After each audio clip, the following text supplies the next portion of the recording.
Advertising can be tricky business for realtors, especially if you're just starting out. We asked two of Southwest Florida's top advertising pros for their top tips for advertisers. Hear them all by listening to this episode of the Royal Palmcast right now. From the studios of the Royal Palm Coast Realtor Association in Fort Myers, Florida, this is the Royal Palmcast, the show about people and things that realtors, home buyers, and home sellers care about. And now, here's your host, Jim Sanville. Welcome to the Royal Palmcast. I am indeed your host, Jim Sanville, here in the studios of the Royal Palm Coast Realtor Association in beautiful, sunny Fort Myers, Florida. Jerry Johnson is here with me running the board. He's our Director of Marketing and Communications. Jerry, how about this weather? Does it get any better? This is ideal. I know it actually will get better, but this is pretty darn good from what we've had this summer. What's your favorite time of year here? A few weeks from now, probably, when we get regular, non-humid, cooler weather days, and when it's not so windy so we can do more boating. I just love November, especially early November. No, that's a great one. Yeah. Crisp, clear, blue skies. But enough about the weather. It's beautiful and sunny here all the time. So if you're listening from the frozen Northland, come on down. We are open for business. Today we are going to talk to a couple of very special guests who have graciously agreed to be with us for a third time. I can't believe we were able to strong-arm them into another appearance on our show, but we were successful. They were tough negotiators, I don't mind saying, but we're glad to have them. We have a couple of advertising pros from the American Advertising Federation, Southwest Florida. One is an immediate past president. Her name is Wendy Payton, also with Payton Brands. Wendy, welcome. Well, thank you for having us again. Our pleasure. Our pleasure. Tim, thank you for coming back. This is Tim Hennessy. He's with Waterman Broadcasting and BC2, ABC7 in Southwest Florida. Welcome back, Tim. Very happy to be back. Glad to have you. All right, so in this last show we're doing in this series, I want to get from you, I want to boil things down to the essence of what people need to know, your top tips in terms of advertising and how not to overspend, how to do it right, how to spend your advertising dollars in a wise way, particularly for our realtor members who tend to do a lot of advertising. So why don't we jump right into it? We're going to do kind of a top 5 countdown, 5A, 5B, one from Tim, one from Wendy, because 10 seems like a lot. So why don't we jump right into it? What is your number 5? We're going to do a countdown. Number 5 top tip, Tim. My number 5 is I like video. It typically can be more of an investment, but also, when well done, has the greatest impact on the human senses. So video makes it real for someone like no other medium can. Video, yeah, and it can take lots of forms these days with 3D Matterport cameras that realtors are familiar with, and of course television or online video. Lots of stuff. Wendy, what is your top 5 tip? I would say to remember that your how you carry yourself is a reflection of your brand. So, be professional. Make sure that you're buttoned up. Pay attention to what you're wearing. Make sure your car's clean when you're doing showings. It's sometimes the simple things that leave such a big impression on people, and it can make the difference between having them choose you or not choose you. And, with photography, making sure that, it looks good and it's professionally done. So I would just say, just remember that the way you conduct yourself is actually a reflection of your brand. It is marketing communications. Mm-hmm. Our Bill Steinke, who did a podcast just this past week, talked about that same thing on the Realtor Riff Rap, I got to be careful, Riff Rap podcast with Nick Bigelis. And he did a show about professionalism, and he made exactly the same point. And I think realtors kind of get it, that you are the brand. So good stuff. Tim, what's your number 4 tip? Number 4 actually piggybacks on Wendy's number 5 a little bit, is spend time considering your brand. Don't just rush it. Even if you don't have you want to start getting things out there quickly, that's no problem. You can, but just think about it first. Don't just randomly throw things out there. Make sure that you spend time considering what you want your brand to be, how you want to be viewed in the marketplace. It's so important, and to be consistent with your brand. So it's worth your time to consider stepping back for a second and making sure that it's exactly the way you want it to be. Good stuff.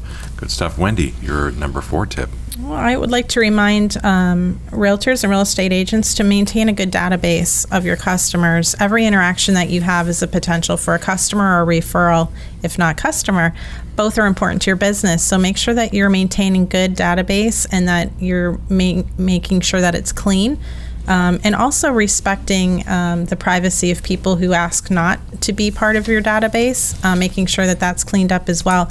I think a database is extremely important for realtors and maintaining a good one. When you say database, does that mean a CRM solution? Or It could mean a CRM solution. It could mean, I know that that MLS has a CRM available to realtors, but there are also some good ones out there like Salesforce. There are some simpler ones out there, but even if it's in an Excel spreadsheet, just making sure that the data that you're keeping, the records are clean and that you're using them effectively, making sure that it can track things like what are their likes and interests. Because another tip that I have will talk about personalization. I love that you say database. I say data. Some say data. Jerry, you data or data? Data. I think I'm data. Data? Nice. Tim? Data. You're data? You're a data guy. In Maine, where I'm from, they say dater. Dater.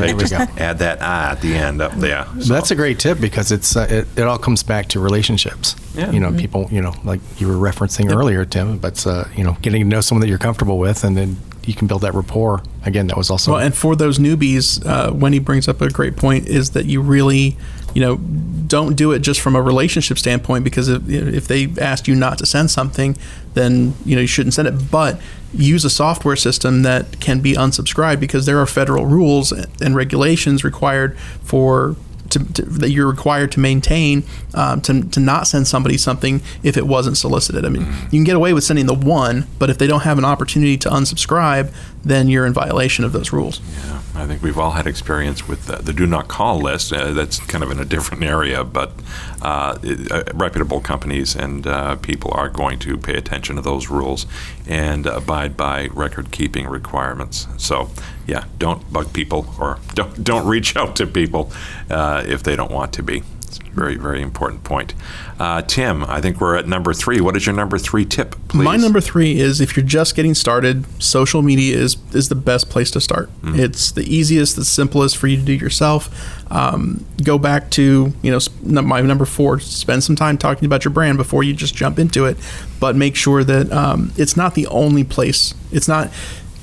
Don't get used to just the safety net of social media. You've got to keep growing, and without consistent growth and broadening your marketing base, it's you're destined to be stagnant.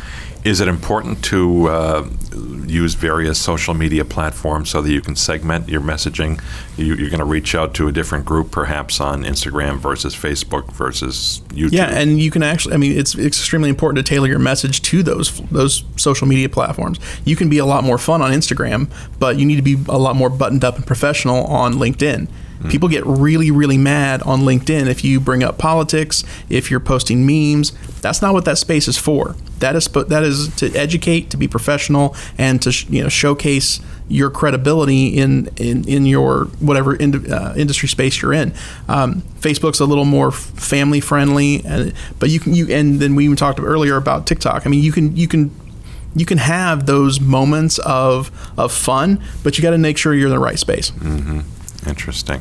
All right, Wendy, your number 3 tip, please. So relating to the number 2 of maintaining a good database, what that allows you to do is it allows you to personalize your communications. And so much of marketing now, and especially real estate industry marketing, should be personal and customizable. A good database allows you to do that. So make sure that you're sending messages that are relevant to your target audience. Segment your target audiences based on their interests, based on what their family might be like. Remember their birthday, write that down, and make sure that you customize and develop those relationships. So basic human interactions. If you would appreciate it as a human being, not just a prospect, then odds are That's right. that client will also appreciate it. Jerry, how are we doing on time? Do you think now's a good time for a break? Now's a great time. Okay, so we're going to come back with our guest, Wendy Payton and Tim Hennessy from the American Advertising Federation, Southwest Florida, in just one moment. Hi, I'm Bill Risser, and you're listening to the Royal Palmcast with Jim and Jerry. This place is amazing. Hi, I'm Vince Montarelli from Habitat for Humanity of Lee and Hendry Counties. You're listening to the Royal Palmcast. Hi, I'm Angela Foster, and you're listening to the Royal Palmcast. As we strive to continue providing our Realtor members with the resources and tools they need for success, we wanted to make you aware of 3 MLS services: MLS Touch, e-commissions, and MLS Showing Time. Make sure to check out our Facebook page for more detailed information on what these services provide, and of course, all of the other valuable resources, classes, and events the Royal Palm Coast Realtor Association has to offer. At RPCRA, we're committed to the success of all members. That's who we are. Education, you need it, we've got it. I'm Angela Foster, Director of Education at Royal Palm Coast Realtor Association. If you're a realtor in Southwest Florida, the Royal Palm Coast Realtor Association has the classes, courses, workshops, and webinars you need to stay at the top of your game and keep your license current. Looking to build your continuing education hours? We offer core law and code of ethics classes to fulfill your CE requirement, along with many other courses to fulfill your requirements for specialty credits. Want to learn the ins and outs of the specific market you serve? Our A Series provides an in-depth look at Cape Coral and Fort Myers with all the right experts to fill you in. Our Contract Series is a 5-session course on listing agreements, FAR contracts, timelines, and more. It doesn't end there. Classes like how to stay out of real estate jail, negotiating skills, listing tips, conflict resolution, and many more keep realtors in Lee County up to speed with the latest information. Many of our classes are free to members and some are open to non-members. If you're a real estate professional who's interested in working in the Southwest Florida market, we've got you covered. For more information, visit our website at rpcra.org or email education@rpcra.org.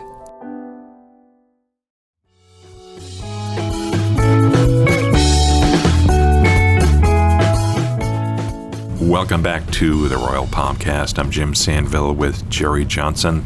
Along with our guest today, we have Tim Hennessy from Waterman Broadcasting, ABC2 and ABC7 and NBC2. I get it right there. And we also have Wendy Payton from Payton Brands here in Southwest Florida. They are both affiliated with the American Advertising Federation, Southwest Florida. And Tim is the current president until next July, right, Tim? Yep. And Wendy is the immediate past president. And That's correct. So they both really have a wealth of knowledge about advertising. And they are gracious enough to share with you, our listener, the realtor and the real estate professional, home buyer, or home seller. So we hope you'll find some tips here that you can use.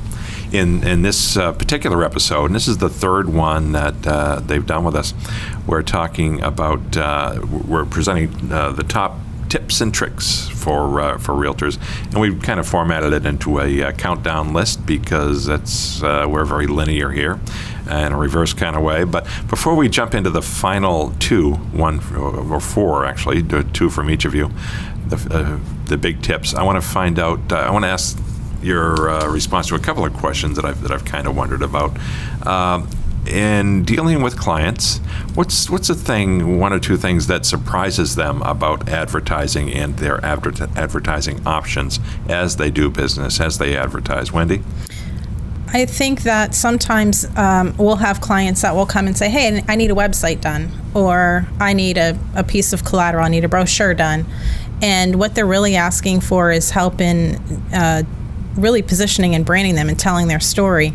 And so the conversation might start with, I need a website, and may end up with, let me help you develop a plan that's going to really impact your business. So I think that is something that once in a while will surprise, especially a new client who's just learning.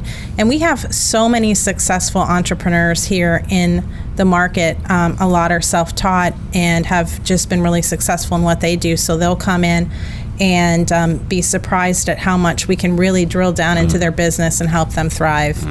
To that point, I have a friend who was a service manager at a car dealership, and he said he'd often get customers coming in saying, I need a new, name the part. And when he was younger, he'd just dutifully install the part, and they pick up the car and they say, well, it still does that thing. Well, you told me to replace the widget, and I did. And so he very quickly learned, don't necessarily assume that the customer knows what is going to remedy their problems. That's right. Yeah, he does a little bit more probing. And Tim, what have your clients been surprised by in terms of their advertising? Well, I'm never surprised by their lack of surprise that it didn't work, or that they're surprised that it didn't work after a week. That's surprising. Everybody thinks that when you put out a TV ad or put on a radio ad or put you got a full page ad in the Sunday newspaper or something, that they think that people should just immediately call. It doesn't work that way, and it takes time. It takes consistency. So don't worry that you're doing something wrong if it takes a little time for people to get wind of it and to see who you are, because you really, really need to give advertising a little option, because it does take time. Interesting.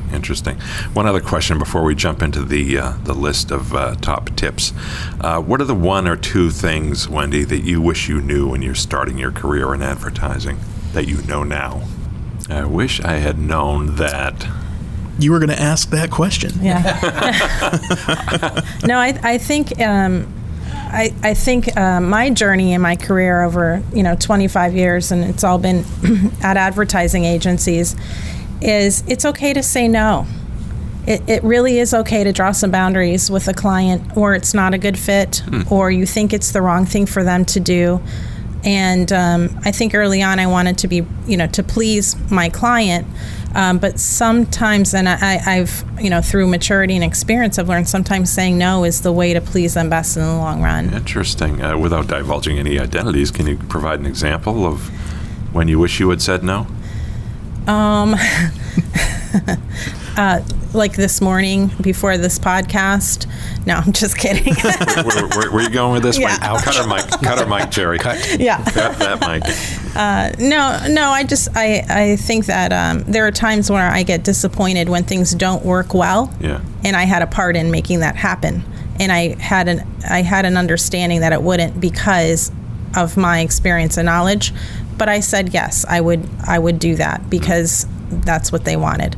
And I just realized that sometimes we have to say no, and or we say, I don't recommend it, but I'll do it for you. But at least articulating, that this, I don't believe this is the right way for you to go. My friend, the service manager, this widget is not going to solve your problem, but if that's what you want. Right. Yeah. How about you, Tim? What are one or two things you wish you knew when you were starting out? One of the hardest things for anybody starting out is managing expectations, because when you're new, you don't necessarily know. You don't know everything. A lot of this business is trial and error, especially with clients, but you're also trial and erroring it with their money. So there is a big weight that's on your shoulders as someone who's providing information and expertise and recommendations, that this could backfire and it could affect a lot of different people. So being confident in the history of what you've done through experience, but understanding that it's not all on you. So it really does make a difference in how you provide advice and your expertise moving forward. I've got an example for Wendy's. I was the same way, because as a sales guy, you never want to turn down a sale. You don't want to be the person to say, okay, well, we can't. I mean, I need to figure. We just can't figure out a way to make this work. Well, I had gotten into a client and we were working on a digital campaign, and he just got very, very angry, and I didn't know why. And we were talking about email marketing. It's not an angry conversation. I was using air quotes for those of you who can't see us right now. But he got very belligerent about what he had been doing in the past. And I said, I'm not disputing what, if what you had done was working, that's great. Are you going to continue to do that? Are you looking to increase and try something new along with that? But it almost got to the point where I thought he was going to kick me out of his office for simply asking what had worked previously. And because it's a standard question when you ask anybody anything. Well, at that point, I just said, I don't want to be involved in this anymore. 20 years of doing this has taught me that this is not a client that I want to be involved in. So just another recommendation is find the person that you can get along with, understand boundaries that don't call your sales rep or your agency account executive or the owner. Don't call them at 11 o'clock at night. I mean, nothing's going to change outside of normal business hours. Shoot them an email, but find a partner and be friends with them. But understand that there are boundaries to the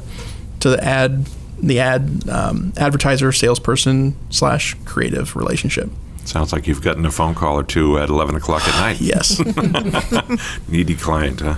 Well, all right. Let's get right back to the top tips now. We have 2 left from each of you. And I believe, Tim, you are up next with your number 2 top tip. Yeah, the number 2 is stick with it. Make a plan. Don't deviate. You can always tweak a little along the way, but just because something doesn't work right away doesn't mean it's not going to work. And trust yourself that you've worked through the problems early on. Find a professional that can help you do that, but don't just randomly throw things at a dartboard and hope it works. Have you seen advertisers? Have you seen clients who panicked? Yes. You get, especially in a COVID world. I mean, obviously, the end of March, April, and May was nothing but panic. But some of it rightfully so, because if you're in a retail situation, you didn't have people coming into your door. You were trying to figure out how you were going to pay your mortgage, how you were going to make payroll. There were reasons to panic then, and you had to figure out how to maintain your business at that point. But there are going to be bad months. It's going to happen. Understand that it's going to happen, but don't change. There's a great quote that I love that Sam Walton did, the founder of Walmart. Someone asked him once about his thoughts on a coming recession, and because it's natural to want to cut your advertising. It's one of the easiest things to cut, but it could be the worst. Sam Walton said, "I thought about it and decided not to participate." Don't participate in the recession. I mean, understand the climate and work through it, but find a way around it. Right. And that's really how Walmart became Walmart. His first grocery store was, he continued to advertise through a recession and ended up taking market share that nobody else thought that no one else wanted to advertise into. But so when you stop advertising, you stop speaking to people. Powerful lesson there for sure. Wendy, what is your number 2 tip, please? So I think, and this works really well for small businesses, is automate. Automate wherever you can, and you'll be able to extend your reach, and you'll be able to really have these personal conversations with people much beyond what you could as an individual do. So find those things that work for you. An example would be like MailChimp or Constant Contact, where you can use those platforms to personalize, develop drip campaigns that are personalized. Drip campaigns mean that based on their behaviors, they'll receive an email. So they seem very personalized. And again, using facts in the database, when, for instance, when is their birthday? They'll get an email. Those things you can automate. Those tools are out there, and it really will help you build your brand and your business while you're focused on selling homes or, getting those listings. Yeah, that's a great suggestion. There's so much free or low-cost technology out there that wasn't there 10, 20 years ago. And every day we're seeing more of it. It's very cool. Yeah, and they're always growing and adding value. So, for instance, now MailChimp or Constant Contact will also not only send out an e-blast, but they'll post to social automatically. There are just a lot of things. If you have a WordPress website and post a blog, it'll now push that out in email. There are a lot of automation tools that you can use to really expand your communications program efficiently. Interesting. Tim Hennessy, I wish we had a timpani so we could do a drum roll here. What is your number one tip for advertisers? So remember that people are always listening. They're always looking for that next great house, the next widget, the next car, whatever it is. They just may not know it until they see it. But if you're not, and we're all creatures of habit. So, if people are not, if you as an advertiser are not on consistently, you may miss somebody who's ready to purchase something at that moment. So always be consistent. You don't have to spend, one large or a bunch of money on one large commercial that's going to hit, like let's just say the Super Bowl. If you don't have the budget for a Super Bowl spot, even though you're going to hit, more than half of the audience, don't do that. Be consistent over time with a smaller budget and work your plan consistently over time. You will see tremendous growth over a longer period of time and be far more successful. Sounds like sage advice. All right. Wendy Payton from Payton Brands, what is your number one tip, please? Well, if you haven't picked up on it by now, you haven't been listening, because my number one tip is to have a plan. Have a plan so that you can execute against it and you'll be successful. Have a plan. It's that simple. Mm-hmm. Wow. Keep it simple, stupid, as Tim alluded to earlier, that famous saying. I think it's great that, we obviously work very well together, but it's interesting that we didn't have anything on our lists, and we didn't show each other our lists prior to this exercise, and there's not a single thing that's duplicated. Right. That's great. That's great. So we got lots of great information for our Realtor members and others in the business. So I want to thank both of you for coming in today. I know we carved out a big portion of your workday right in the middle of it, so we really appreciate that. Once again, our guests have been from the American Advertising Federation, Southwest Florida, Wendy Payton from Payton Brands. Wendy, how can folks get in touch with you? Well, they can reach me at wendy@paytonbrands.com. I'm also online at paytonbrands.com. That's Payton, right? Thank you. Yes, it is. Paytonbrands.com. Tim Hennessy from NBC2, ABC7, Waterman Broadcasting. What is your contact information, please? You can reach me at timh@water.net, or if you're interested in learning more about the American Advertising Federation, you can email president@aafswfl.com. We are for the advertising industry, but we serve anyone in business, because if you're in advertising, you're in business. If you're in business, you're in advertising. We are the unifying voice. It's a great opportunity for networking. So if any of your members are interested in becoming members, we'd love to talk to you as well. Sounds great. Sounds great. Thank you both again for coming in. I also want to thank Jerry Johnson, our Director of Marketing and Communications here at the Royal Palm Coast Realtor Association, who has been running our board today. Thank you, Jerry. You're welcome. It was a pleasure, and I enjoyed this topic immensely. Good stuff. What are you going to do after the show? Go out and get something to eat? No, I'm so inspired by all this. I'm going to go adjust our plan. And we're going to come up with some really consistent messaging, and we're going to just keep moving forward and improve things even more. Good stuff. Good stuff. I'm right there with you, Jerry, every step of the way. I also want to thank Beata Jones, our CEO, who is always by our side to support us at the Royal Palm Coast Realtor Association. We do appreciate her, as well as all the staff members here. It's a pleasure to work with this fine group of folks. We have offices in Cape Coral and Fort Myers, and we serve all the realtors in the area in many, many ways. So take advantage of our services. Check us out. You can reach us at the Royal Palmcast by sending an email to shows@rpcra.org. And be sure to listen to our sister podcast, Realtor Riff Rap, with host Nick B. Jealous, and our video show on YouTube, which is Realtor's Corner, hosted by Nick and Joanna Rowell. I want to thank every one of you for listening today, and we hope you get something useful out of our discussion about advertising. We'll see you next time.